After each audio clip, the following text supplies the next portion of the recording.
From the Spanish city of Valencia comes Apparitions this day, Our Lady of the Forsaken.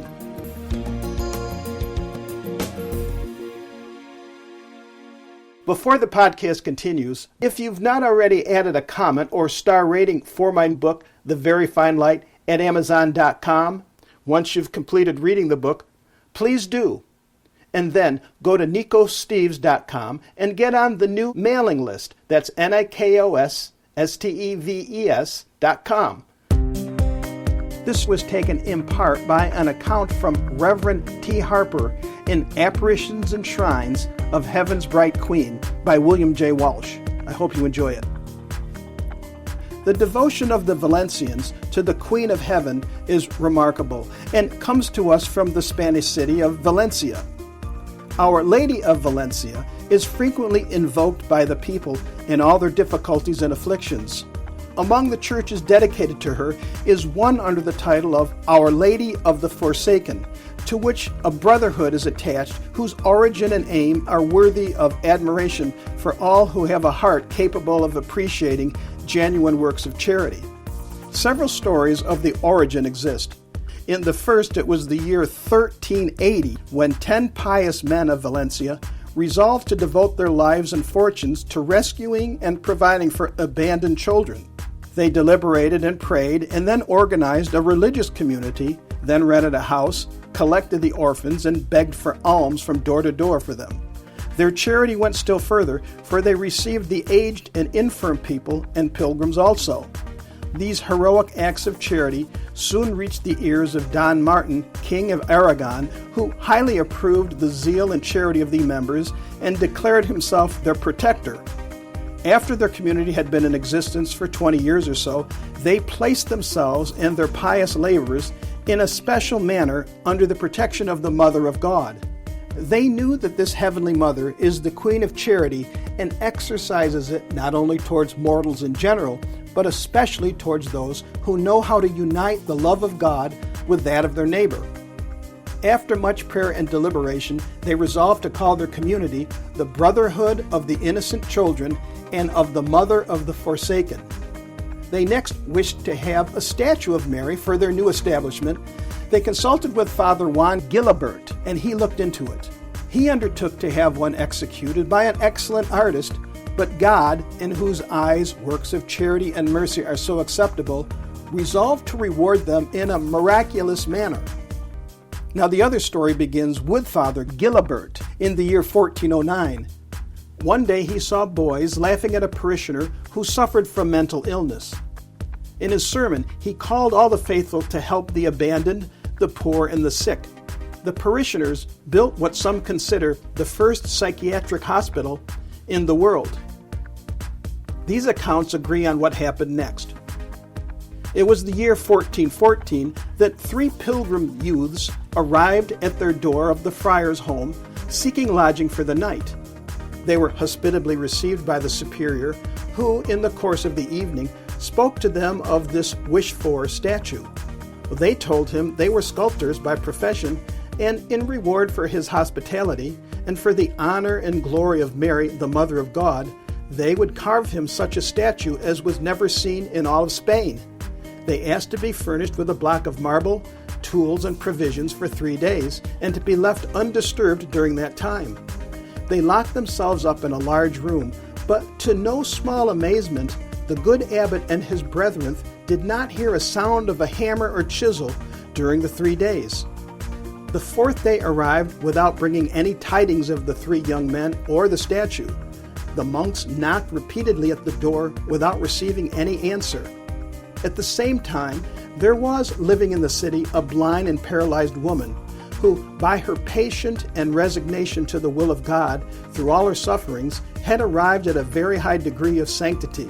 Now, this holy woman, hearing of the circumstances, consulted God in prayer in order to know what was to be done. She then told the monks to force the door, and they would find their statue, but not the young men, for they were heavenly visitors.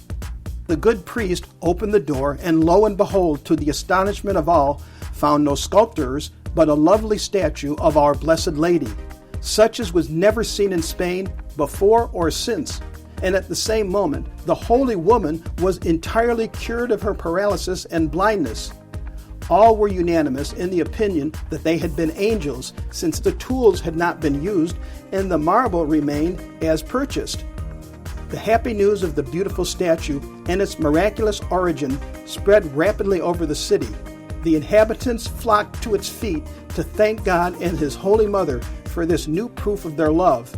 It was called Our Lady of the Forsaken. The statue is 4 feet high, the left arm as usual holding the infant Jesus, while the right is holding a beautiful bouquet of silver. No person has ever been able to tell of what material the statue is composed.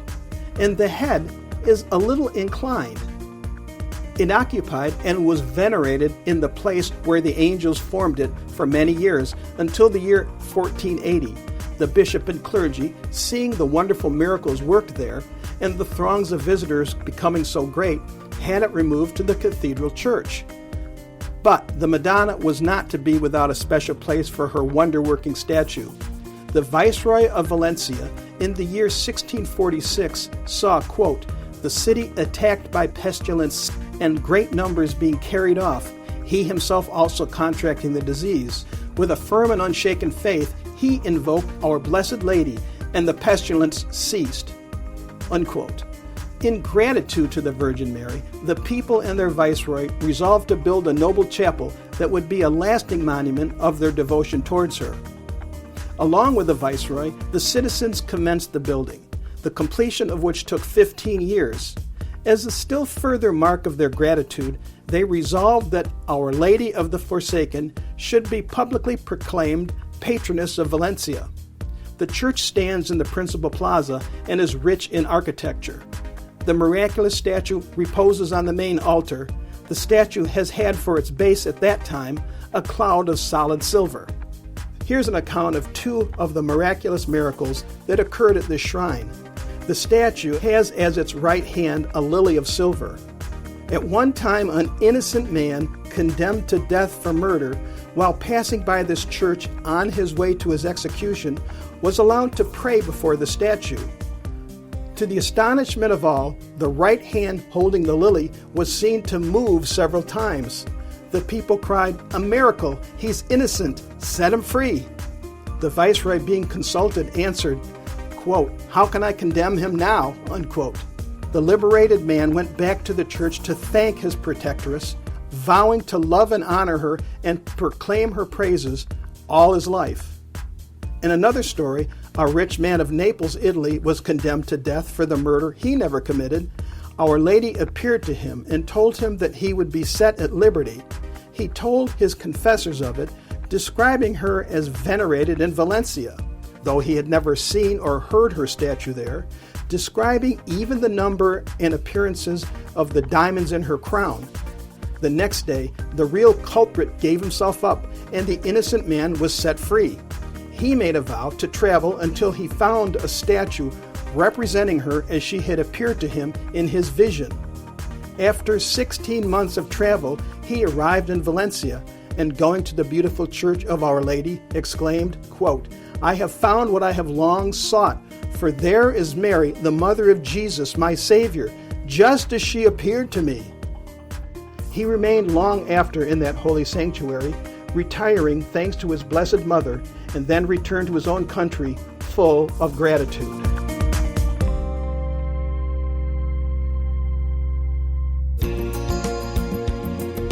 The Very Fine Light is available on Amazon.com. Please feel free to contact me at nikossteves.com. That's Nikos Steves, Steves.com. If you like this episode, and for more, share them with friends, and consider William J. Walsh's book, Heaven's Bright Queen, Apparitions and Shrines of Heaven's Bright Queen. Well, this is Nikos Steves. Thank you. See you next time.